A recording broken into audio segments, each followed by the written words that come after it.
Let's turn now to the Paralympian champion, Baroness Tanni Grey-Thompson, who's the chair of ukactive, which campaigns to get us all more active more often. I'm just wondering if this is the way that we should be going, whether this is the right approach. Well, it's a start, but, obviously we think that, combining a healthier diet with physical activity is really important. And personally, I'd like to see something far more ambitious from, GPs being able to just prescribe cycling, which is, helpful to a point, but that doesn't work for everyone. Where, something like social prescribing looks at all the different things that could be offered that would help people become fitter and healthier. Because we know it's not just burning calories, which is actually sort of quite a difficult way to do it. It's the positive mental health and well-being that you get from being physically active. And that combined with a better diet enables people to be just generally fitter and healthier. Interesting you say burning calories is not necessarily the way forward. You can't train your way out of this. Yeah, and it's different for everybody, in terms of how they exercise and what they do.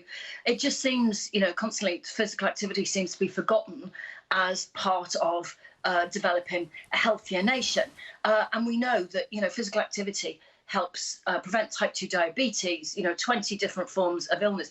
If you're going in for cancer treatment, the more physically active you are going into it, you've got better outcomes the outside. So I guess my frustration is that we're just looking at diet. We're not looking at everything that could possibly help people be fitter and healthier. And part of this is about, saving the NHS money and capacity. If the government looked at a scheme called Work Out from Work, which is an extension of the Cycle to Work scheme, that could save the NHS up to £240 million a year in terms of improved workplace productivity. So I think we just need to we need to be more ambitious than the government's currently being. Yeah, but we were aware of all these arguments before the pandemic struck. I'm just wondering if that is the moment where perhaps we've thought again about our health, and particularly given that those who are obese are more at risk from coronavirus, it's time to focus on it.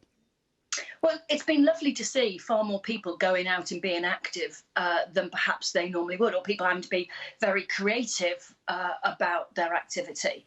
And it's about boosting that, continuing it. But it's got to be that balance between diet and exercise. You can't sort of do one without the other. And, as you mentioned in the report, we've got a generation of children that are, in danger of dying actually before their parents because of obesity, because of unhealthy lifestyle. If we look at sort of children in schools, we need to be opening schools in summer. In England, a huge percentage of sports facilities are locked behind school gates in that long summer holiday. And then added to the pandemic, by the time some children go back to school in September, they'll have been out of education and physical activity for 23 weeks. And that is really difficult for those children to catch back up on that in the next week. Some children might never catch back up on the lack of activity they've had during the pandemic. There are the regular shouts of it's a nanny state, this is not for the government to get involved in it. And over the pandemic, many families, of course, have spent time together in a way never thought possible until this pandemic struck.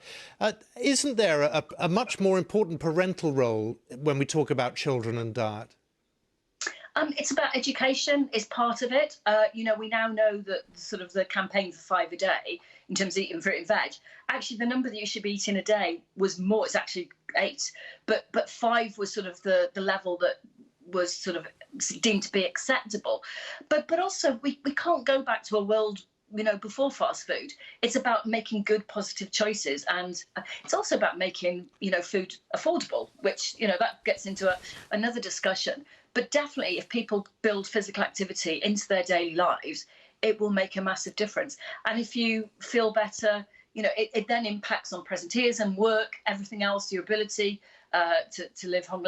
It just, we're not being ambitious enough. Well, let's just go into that other discussion, because government and taxes on sugar, George Osborne introduced, and that changed the way manufacturers did what they did. Is that the way to go round this?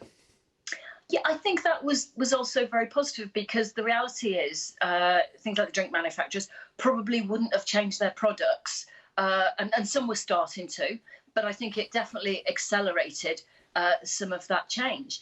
And it also got people thinking differently about what is in different types of food. Sugar and fat can be hidden in a lot of foods. And don't get me wrong, I eat takeaways and ready meal and all sorts of things. but it's got to be about balance and moderation. And unfortunately, physical activity, it's been too easy to knock out of schools activities. It's too easy for children not to be doing lots of things in the summer. You know, we know 80% of women are not fit enough to be healthy because of work-life balance and all this. So we've got to be building physical activity back into our everyday life. You know, so it's not once a week, it's a little bit every day. But there's lots of different ways it can happen, but it's too easy to just forget about being physically active. It's good to talk about it, though, isn't it? It is really good to talk about it, because if the government hadn't launched the obesity strategy, the concept it has, we wouldn't be talking. So it's important, and it's important every one of us thinks about our own personal responsibility as well. You know, it's been amazing to see the response, you know, to the NHS in the last sort of, you know, 3 months. But what I really hope is we don't forget that. We don't forget, you know, why we've been shielded and why we've been, you know, it's about keeping people out of the NHS. And actually, again, it's we need to remember that going forward, because, you know, personal view, you know, for me, health service free at the point of delivery is something that is amazing to have in this country. And we need to do as much as we can to make sure that people stay out of it as long as they can.